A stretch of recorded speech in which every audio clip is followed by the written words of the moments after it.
Hello everyone, welcome to Jatin Bhaiya classes. Myself Jatin Chitlangia, your Java mentor. मैंने introduction to जावा का जो पहला video बनाया था उसका लिंक मैंने कमेंट में पिन किया है। पहले उस वीडियो को देखकर ही इसको कंटिन्यू करो। चलो स्टार्ट करते हैं। Chapter 1 introduction to OOP concepts, unit 2 introduction to Java. First topic है आज का Java compilation process. User Java program code editor या IDE में लिखता है और उससे डॉट जावा फाइल के फॉर्म में सेव करता है, जैसे नंबर डॉट जावा। फिर उस कोड को जैवैक कंपाइलर कंपाइल करता है। कंपाइलर सिंटैक्स और सिमेंटिक्स चेक करता है। अगर एरर्स होते हैं तो मैसेज देता है कि एडिटर में जाओ, एरर्स फिक्स करो और दोबारा कंपाइल करो। अगर कोई एरर नहीं होता तो जैवैक डॉट क्लास फाइल बनाता है जो बाइट कोड होती है और प्लेटफॉर्म इंडिपेंडेंट होती है। JVM बाइट कोड को लोड करता है, वेरीफाई करता है और उससे मशीन कोड में कन्वर्ट करता है। फाइनली प्रोग्राम रन होता है और आउटपुट देता है। इसलिए जावा प्रोग्राम्स कंपाइलर और इंटरप्रेटर दोनों यूज करते हैं। अब जानते हैं सोर्स कोड का मतलब। ये यूजर के द्वारा लिखा गया ह्यूमन रीडेबल कोड होता है जो समझने, मॉडिफाई करने और डिबग करने में इजी होता है। ये प्रोग्रामिंग लैंग्वेज के रूल्स और ग्रामर फॉलो करता है। कंप्यूटर पर रन होने के लिए इसे कंपाइल या इंटरप्रेट करना पड़ता है।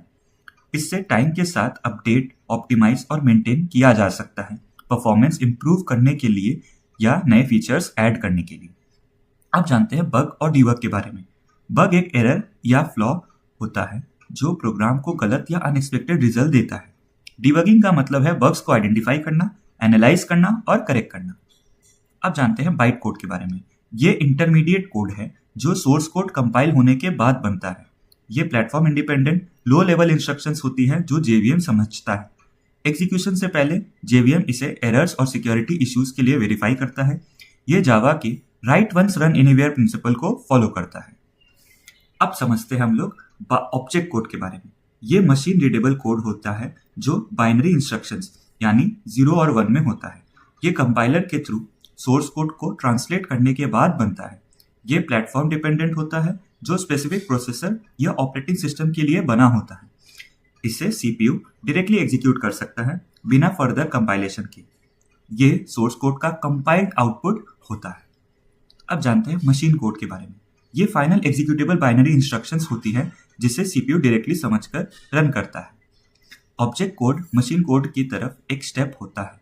ये MCQ के लिए याद रखिएगा। अब जानते हैं JVM के बारे में। JVM का फुल फॉर्म है जावा वर्चुअल मशीन। ये एक सॉफ्टवेयर बेस्ड इंजन है जो जावा प्रोग्राम्स रन करता है। JVM को जावा इंटरप्रेटर भी कहा जाता है क्योंकि ये बाइट कोड को मशीन कोड में कन्वर्ट करता है।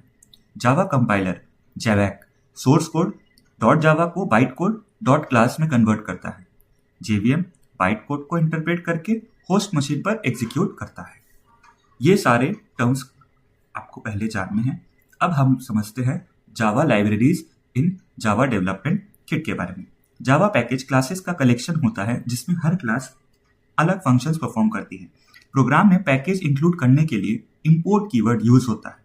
Syntax of importing a package like import java.io.star का मतलब है java.io पैकेज की सभी क्लासेस यूज के लिए अवेलेबल होंगी। import java.util.star का मतलब है java.util पैकेज की सभी क्लासेस अवेलेबल होंगी। ध्यान रखिएगा, एस्टरिस्क का मतलब होता है कि पैकेज की सारी क्लासेस इंक्लूड हो जाती हैं, जबकि import java.util.scanner का मतलब है सिर्फ स्कैनर क्लास यूज होगी और बाकी क्लासेस इग्नोर होंगी। डिफॉल्ट पैकेज का नाम है java.lang, ये ऑटोमेटिकली इंक्लूड होता है। Other examples import java.awt। AWT का फुल फॉर्म होता है एब्स्ट्रैक्ट विंडो टूलकिट, ये हमें GUI बनाने के लिए यूज होता है। फिर import java.text.star डेट, टाइम और करेंसी फॉर्मेट के लिए यूज होता है। import java.mat.star मैथमेटिकल फंक्शंस के लिए यूज होता है। अब जानते हैं जावा रिजर्व वर्ड्स और जावा कीवर्ड्स क्या होता है। जावा रिजर्व वर्ड्स वो जावा स्टेटमेंट्स लिखने के लिए यूज किया जाता है। कोई भी वेरिएबल नेम कीवर्ड नहीं हो सकता। Examples public, static, void, double etcetera. अब जानते हैं real time applications of Java. Mobile applications में जावा का यूज एंड्रॉयड ऐप्स बनाने के लिए होता है जैसे नेटफ्लिक्स या स्पॉटिफाई। डेस्कटॉप GUI एप्लीकेशंस में जावा स्विंग और जैफा इफेक्ट्स के थ्रू ग्राफिकल एप्लीकेशंस बनाए जाते हैं। एजुकेशनल एप्लीकेशंस में e learning platforms, virtual labs और ऑनलाइन क्विज टूल्स बनाए जाते हैं। वेब बेस्ड एप्लीकेशंस में बैंकिंग सिस्टम और अमेजन जैसे प्लेटफॉर्म्स डेवलप किए जाते हैं। गेमिंग एप्लीकेशंस में 2D और 3D गेम्स बनाए जाते हैं जैसे माइनक्राफ्ट। क्लाउड बेस्ड एप्लीकेशन में स्केलेबल और सिक्योर ऐप्स बनाए जाते हैं जैसे गूगल डॉक्यूमेंट्स और ड्रॉपबॉक्स। आपको ये कंटेंट कैसा लगा कमेंट में ज़रूर बताएं। अगर कोई डाउट है तो कमेंट करें और इसे अपने फ्रेंड्स के साथ शेयर ज़रूर करें। Thank you everyone.